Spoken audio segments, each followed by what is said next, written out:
आज मैं तुम लोगों के लिए जो चैप्टर लेके आऊँ ना, अगर तुम 10th क्लास में हो तो ये चैप्टर तुम्हारे लिए बहुत इंपॉर्टेंट होने वाला है, क्योंकि रिप्रोडक्शन ऐसा चैप्टर है जो कि बहुत इंपॉर्टेंट है और बच्चे बहुत एक्साइटेड हो पड़ते हैं। लेकिन तुम्हारे को पता है एक चीज की, तुम्हारे बोर्ड के पेपर यानी हाँ जो तुम्हारा 10th क्लास का बोर्ड है वो तुम्हारे सर पर है, तो फटाफट हम इस चैप्टर को खत्म करेंगे। आओ शुरू करते हैं रिप्रोडक्शन के बारे में। तो देखो, जब मैं रिप्रोडक्शन की बात करता हूँ सबसे पहले हम इसकी डेफिनेशन देखते हैं। तो रिप्रोडक्शन की डेफिनेशन क्या है? Is the process by which living organism produce new individuals of the same species. Reproduction is necessary for the survival and increase in the population of a species. If organism do not reproduce their population decreases and species will become extinct. देखो, reproduction एक ऐसा biological process है ना जिसके अंदर जो individuals होते हैं यानी जो पेरेंट्स होते हैं वो अपने ही तरीके के इंडिविजुअल्स को बर्थ देते हैं। ठीक, दो तरीके का ये होता है हमारा, इसकी तरफ हम बाद में जाएंगे, लेकिन फिलहाल हमारे को रिप्रोडक्शन क्या था वो पता लगाना है। दूसरे नंबर पे इसमें से क्वेश्चन आता है, क्या जो ऑर्गेनिजम्स होते हैं अपनी कार्बन कॉपीज क्रिएट करते हैं? तो देखो, इसके अंदर बात आ जाती है डीएनए की।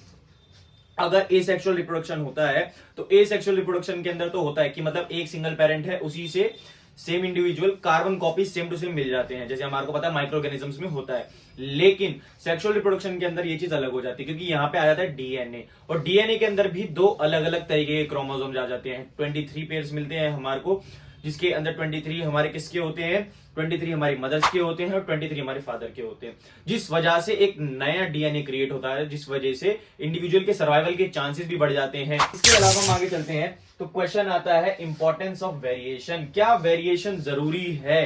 क्या वेरिएशन बहुत जरूरी है? तो देखो, वेरिएशन के फायदे हैं तो हमें पता है, जिस चीज के फायदे होते हैं उसके नुकसान भी जरूर होते हैं। फायदों की बात करते हैं। क्या हम लोग एक चीज सोचते हैं कि जैसे कि एक स्पीशीज है इन दी सेंस, जैसे अगर तुमने कभी सुना हो, जैसे एक इंसान जो है वो तुम्हारा को बहुत गर्म इलाके जैसे अफ्रीका है वहां पे भी मिलेगा और बहुत ठंडे इलाके जैसे अंटार्कटिका है वहां पे भी मिलेगा। तो यहां पर सर्वाइवल के चांसेस कैसे बढ़ जाते हैं? देखो, हमें पता है कि जो डीएनए होता है वो क्या होता रहता है, डीएनए क्या कहता रहता है, डीएनए कॉपी होता है, लेकिन इसके अलावा डीएनए में थोड़े से चेंज आते हैं जो नया ऑफस्प्रिंग का बनता है। लेकिन एक चीज और इसमें होती है, वो ये होती है कि वेरिएशंस आ जाते हैं। जो नया है उसके पास वेरिएशंस होंगे और इसकी वजह से उसके अंदर सर्वाइवल के चांसेस बढ़ जाते हैं। जैसे जो एक ह्यूमन होता है, तुमने देखा होगा, वो तुम्हारे को किसी गर्म जगह पे भी मिल सकता है और वो तुम्हारे को ठंडी जगह पे भी मिल सकता है। तो ये होता है। नुकसान की बात करता हूं तो देखो, वेरिएशंस का एक नुकसान है, वो था मौत का। मौत एक तरीके का इंसेक्ट था, उसको बड़े इंसेक्ट्स खा जाते थे। तो इसीलिए मौत में क्या वेरिएशन हुआ कि उसने जो था पेड़ पौधे का कलर लेना शुरू कर दिया, वेरिएशन हुए।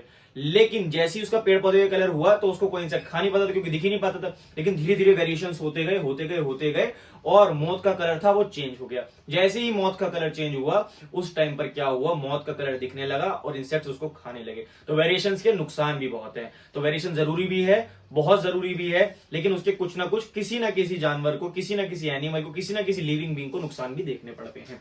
आगे चलते हैं हम लोग। तो अब हमारे आ जाते हैं टाइप्स ऑफ रिप्रोडक्शन। देखो, टाइप्स ऑफ रिप्रोडक्शन सिर्फ दो ही टाइप्स के होते हैं। पहले नंबर पे आता है एसेक्सुअल रिप्रोडक्शन, जो हम इस वीडियो में डिस्कस करेंगे। एसेक्सुअल रिप्रोडक्शन क्या होता है? Asexual reproduction is a reproduction in which new individuals are produced from a single parent. एक ही पेरेंट, मैंने वीडियो के स्टार्टिंग में भी बोला था कि सिर्फ एक ही पेरेंट से जब कोई नया बच्चा पैदा हो या फिर कोई नया ऑफस्प्रिंग पैदा हो, उसको हम लोग बोलते हैं एसेक्सुअल रिप्रोडक्शन। यहाँ पे ना ही कोई फ्यूजन ऑफ गैमेट्स होगा, ना ही कुछ होगा, लेकिन एसेक्सुअल रिप्रोडक्शन अलग अलग टाइप्स का होता है, वो हम डिस्कस करेंगे। दूसरे नंबर पे आता है हमारा सेक्सुअल रिप्रोडक्शन। सेक्सुअल रिप्रोडक्शन क्या है? Sexual reproduction is the reproduction in which two individuals are involve to produce a new individuals. अब यहाँ पे दो इंडिविजुअल्स आपस में मेट करेंगे, उसके बाद क्या होगा, फ्यूजन होगा, और फ्यूजन के बाद क्या होगा, यहां पर एक नया इंडिविजुअल, एक नया ऑफस्प्रिंग पैदा होगा, जिसको हम लोग रिप्रोडक्शन बोलते हैं, सेक्सुअल रिप्रोडक्शन बोलते हैं। इसी के अंदर वेरिएशन होते हैं, इसी के अंदर डीएनए कॉपिंग होती है और इसी के अंदर मोस्टली चीजें होती है जो हमारे को चैप्टर के अंदर पढ़नी है। पहले स्टार्ट कर रहे हैं हम एसेक्सुअल रिप्रोडक्शन से। तो देखो यार, एसेक्सुअल रिप्रोडक्शन की जब मैं बात करता हूं ना, तो एसेक्सुअल रिप्रोडक्शन के अंदर बहुत सारे टाइप्स हैं, जैसे कि fission, budding, regeneration, fragmentation, spore formation, vegetative propagation etcetera. हम सबसे पहले जो बात करने वाले हैं ना, हम बात करेंगे फिजन की। फिजन क्या होता है? तो फिजन की सबसे पहले डेफिनेशन देखते हैं, फिर हम समझते हैं क्या होता है। तो फिजन क्या है? ये एसेक्सुअल रिप्रोडक्शन है जिसके अंदर एक यूनिसेल्युलर ऑर्गेनिज्म डिवाइड हो जाता है दो या दो से ज्यादा इंडिविजुअल्स में। दो टाइप्स का ही ये होता है, बाइनरी फिजन कह लो या मल्टीपल फिजन कह लो, ये भी दो टाइप्स का होता है। सबसे पहले हम लोग बात करेंगे बाइनरी फिजन की। In this method an organism divides and forms two individuals First, the nucleus divides and forms two nuclei. The cytoplasm divides and form two daughter cells. Example given amoeba और paramecium. देखो अब यहाँ पे क्या हो रहा है ना, इस चीज को ध्यान से देखना. जैसे कि हम लोगों के पास क्या है, हम लोगों के पास यहाँ पर एक इंडिविजुअल है. इसको देखना, यहाँ पर एक इंडिविजुअल है ना, इसने क्या किया, धीरे धीरे क्या करना शुरू हुआ, स्प्लिट होना शुरू हुआ.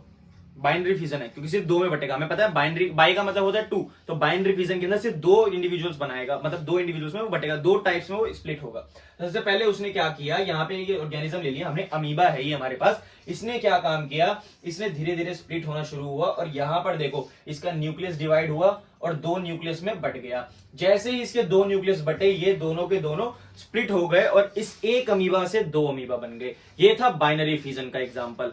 दूसरे नंबर पे आता है मल्टीपल फिजन. क्या होता है, देखो मल्टीपल फिजन के अंदर क्या होता है ना, एक इंडिविजुअल ना मल्टीपल फिजन्स बना लेता है. एक इंडिविजुअल मल्टीपल सेल्स बनाकर मल्टीपली डिवाइड हो जाता है, दो या दो से ज्यादा में ऑर्गेनिजम्स में बन जाता है. जैसा कि एग्जांपल की मैं बात करूं तो प्लाज्मोडियम के अंदर होता है, जैसे हम लोगों ने ये देखा ना कि यहाँ पर देखो एक न्यूक्लियस है और कितने सारे न्यूक्लियस में डिवाइड हो गया और ये सारे के सारे न्यूक्लियस अब नया का नया ऑर्गेनिज्म बना लेंगे. जैसा मलेरिया पैरासाइट के अंदर होता है, प्लाज्मोडियम में होता है ना मलेरिया पैरासाइट में. तो ये था फिजन. फिजन क्या था हमारा, सिंपल सी बात करूं तो फिजन क्या है, एक एसेक्सुअल रिप्रोडक्शन है जिसके अंदर एक यूनिसेल्युलर ऑर्गेनिज्म डिवाइड हो जाता है और दो या दो से ज्यादा ऑर्गेनिजम्स बना लेता है. आगे चलते हैं हम लोग और अब हम बात करेंगे बडिंग की.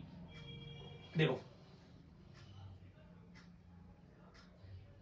बडिंग क्या होता है, देखो इसके अंदर क्या होता है ना, ऑर्गेनिज्म के बॉडी के ऊपर एक बड उग जाता है, एक प्रोजेक्शन आ जाता है, एक बड आ जाता है और वो जो बड होता है ना, वो जो प्रोजेक्शन बन के आता है वो भी पूरा का पूरा एक ऑर्गेनिज्म में बढ़ जाता है. जैसे कि यहां पर देखो कि जैसे ये हाइड्रा है, इस हाइड्रा में क्या हुआ, एक बड निकल के आया और जैसे ही बड निकल के आया थोड़े टाइम बाद अपने आप को सेपरेट कर लेता है और जैसे ही अपने आप को सेपरेट करता है वो भी पूरा का पूरा एक ऑर्गेनिज्म बन जाता है. ये था एग्जांपल बडिंग का. इसमें ध्यान से देखो क्या हुआ, यहां पर एक बड है जो हल्का से एक बड उग के आया, फिर वो बड ने धीरे धीरे शेप ली और शेप लेते ही वो थोड़े टाइम बाद स्प्लिट हो गया. ये पूरा का पूरा था हमारा एग्जांपल बडिंग का. ऐसा ही देखो ईस्ट में भी हो रहा है, हल्का सा बड निकल के आया और ये बड ने क्या काम किया, पूरा का पूरा एक ऑर्गेनिज्म बना लिया. सिमिलर होगा, ये बिल्कुल सेम होगा. क्यों, क्योंकि यहाँ पे फ्यूजन ऑफ गैमेट नहीं हो रहे और जब फ्यूजन ऑफ गैमेट्स नहीं होते हमें पता है क्या नहीं होता, वेरिएशन नहीं होता है. आगे चलते हैं हम लोग,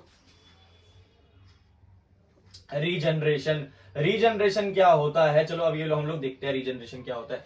इस मेथड के अंदर देखो पहली चीज रीजनरेशन और जो होता है ना फ्रेगमेंटेशन, इसमें कंफ्यूज मत होना, दोनों सेम है क्योंकि दोनों के अंदर ही क्या होता है, दोनों के अंदर ही जो ऑर्गेनिज्म होता है वो स्प्लिट हो जाता है. रीजनरेशन में अगर एक्सीडेंटली कट या स्प्लिट हो जाता है तो वो अपने आप को दोबारा बनाता है. जैसे ये देखो प्लानेरिया के अंदर हमें दिख रहा है, प्लानेरिया है वो एक्सीडेंटली कट हुआ, जैसे ही कट हो जितने पीसीज में कट होगा उतने ही पीसीज में वो दोबारा का दोबारा पूरा इंडिविजुअल बना लेता है. प्लानेरिया में हो गया, हाइड्रा में हो गया, ये इसके एग्जांपल है. रीजनरेशन ये होता है. आगे चलते हैं हम लोग, तो आता है फ्रेगमेंटेशन. इसमें क्या, रीजनरेशन में क्या था, एक्सीडेंटली कट हो गया, किसी कारण से कट हो गया. फ्रेगमेंटेशन में थोड़ा अलग होता है. फ्रेगमेंटेशन में क्या होता है, जैसे ही ये हमारा स्पाइरोगायरा है ये मैच्योर हो जाता है, ये मैच्योरेशन स्टेज पे पहुंच जाता है, उस टाइम पर ये क्या करता है, अपने आप को स्प्लिट कर लेता है पार्ट्स के अंदर. जितने पार्ट्स में स्प्लिट करेगा या फिर जितने भी पार्ट्स में बटेगा, जितने भी स्मॉलर पीसेस में बटेगा उतने की उतनी ऑर्गेनिज्म बनाता है. स्पाइरोगायरा में होता है, ये याद रखने वाली चीज है. फ्रेगमेंटेशन के बाद हम आगे चलते हैं तो आता है हमारा स्पोर फॉर्मेशन.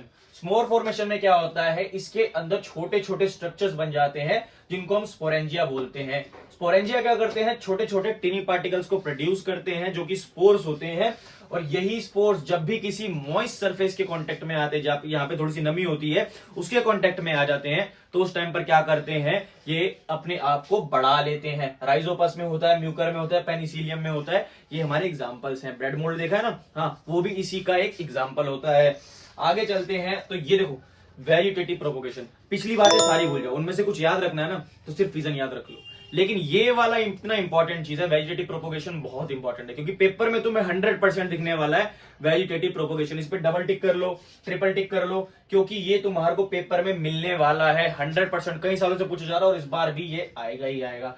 डेफिनेशन की बात करूं तो ये एक ऐसा मेथड होता है जिसके अंदर न्यू प्लांट्स को प्रोड्यूस किया जाता है from the vegetative parts like root, stem और लीफ. फॉर एग्जाम्पल दे रखा है जैसे रूट से हम लोग डैलिया और स्वीट पोटैटो उगा रहे हैं, स्टेम से हम पोटैटो जिंजर उगा रहे हैं, ब्रायोफाइलम बेगोनिया, और plant reproduce by vegetative propagation produce flowers and fruits earlier than those produce from seeds. इसका फायदा क्या था? देखो वेजिटेटिव प्रोपगेशन कर रहे हैं ना, तो इसमें आर्टिफिशियल भी होता है। अब हम लोग क्या करते हैं, अपने अंदर हम लोग सारी चीजें क्या ढूंढते हैं, हम ढूंढते हैं जिससे हमें बेनिफिट्स मिले। तो इससे हमें क्या बेनिफिट मिलता है, इससे हम क्या करते हैं, वेजिटेटिव प्रोपगेशन करते हैं। अब अगर किसान है, जैसे हम लोग गैस करते हैं, एग्जांपल लेते हैं, एक किसान है, उसने एक बीज उगाया, बीज कब उगेगा, कब वो प्लांट बनाएगा, कब वो फ्रूट देगा, कब वो हमारे को पैसे देगा। तो इसलिए क्या करा ना, इन सब चीजों का हम लोगों ने एक बड़ा मस्त जोड़ निकाल लिया, जिसके अंदर हम लोग क्या करने लग गए, प्लांट को ही यूज करने लग गए प्लांट उगाने के लिए। ठीक, कैसे करते हैं हम लोग, अब हम देखते हैं। प्लांट्स की, जैसे कोई प्लांट है जो ग्रो प्लांट है पूरा का पूरा, उसकी रूट्स यूज करके जब पूरे की पूरी अपने जल, उससे क्या होगा थोड़ा। अब देखो प्लांट क्या है, कब वो बनेगा, कब सीड से क्या होगा, रूट्स बनाएगा, कब स्टेम बनाएगा, कब वो प्लांट बनेगा और कब वो ट्री बनेगा, तो बहुत टाइम लग जाएगा ना। तो इसीलिए हम लोगों ने क्या काम किया कि उसको जल्दी करने के प्लांट्स को ही यूज करने लग गए, प्लांट्स की यानी फ्रूट्स को उगाने के लिए। तो उससे फायदा क्या हुआ, जो हमारे जो थे ना ये सारा प्रोसेस था, ये प्लांट बड़े होने वाला, ये सब कट गया, सीधा का सीधा हमारे को फ्रूट्स मिलने लग गए।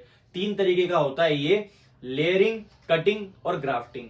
ठीक, लेयरिंग, कटिंग और ग्राफ्टिंग, ये 3 तरीके का हो गया। लेयरिंग कटिंग छोड़ दो, इतना मत पढ़ो, लेकिन ग्राफ्टिंग ऐसी चीज है जो तुम्हें पेपर में पूछेगा ही पूछेगा। ग्राफ्टिंग में क्या होता है, देखो जैसे एक चीज गेस करो, अब 2 प्लांट्स को यूज करके अगर मैं एक फ्रूट उगा दूं, ऐसा हो सकता है? हो सकता है, और ऐसा होता है। ग्राफ्टिंग के अंदर क्या होता है, ग्राफ्टिंग के अंदर जैसे मैं किसी दूसरे प्लांट की रूट यूज कर लूं, जैसे फॉर एग्जांपल मैंने मैंगो ट्री है जो पहले से उगा हुआ है, उसकी रूट्स यूज कर ली, उसको हम बोलेंगे स्टॉक। मतलब जिस भी प्लांट की हम रूट्स यूज कर रहे हैं हम उसको स्टॉक बोलेंगे। अब मैंने उसकी वो यूज कर ली और उसके ऊपर मैंने एक लेयर लगा दी एप्पल प्लांट की, एप्पल ट्री की, तो उस टाइम पर क्या होगा ना, जो उसका प्लांट बनेगा पूरा का पूरा, वो बन जाएगा पूरा का पूरा एप्पल ट्री, और जो मुझे फ्रूट्स मिलेंगे वो मिलेंगे एप्पल के। यानी रूट्स मैंने यूज कर ली पहले से किसकी, मैंगो की, और उसके ऊपर मैंने कौन सा यूज कर लिया, प्लांट एप्पल का, तो मुझे कौन से फ्रूट्स मिले, एप्पल के। तो याद रखना ग्राफ्टिंग बहुत इंपॉर्टेंट है, और जिसकी हम रूट्स यूज करते हैं उसको हम स्टॉक बोलते हैं, और जिसका हम स्टेम यूज करते हैं उसको हम बोलते हैं स्कायॉन। ये चीज पेपर में पूछी जाएगी। वेजिटेटिव प्रोपगेशन पूछा जाता है कि इसके बेनिफिट्स क्या है, इसके एडवांटेजेस क्या है। तो एडवांटेजेस क्या है, जल्दी प्लांट मिल जाना, जैसा हम चाहते हैं वैसे फ्रूट्स मिल जाना, और इसके अलावा प्लांट की ज्यादा देखभाल भी नहीं करनी पड़ती। तो ये 3 एडवांटेजेस हैं, कॉस्ट भी कम आती है।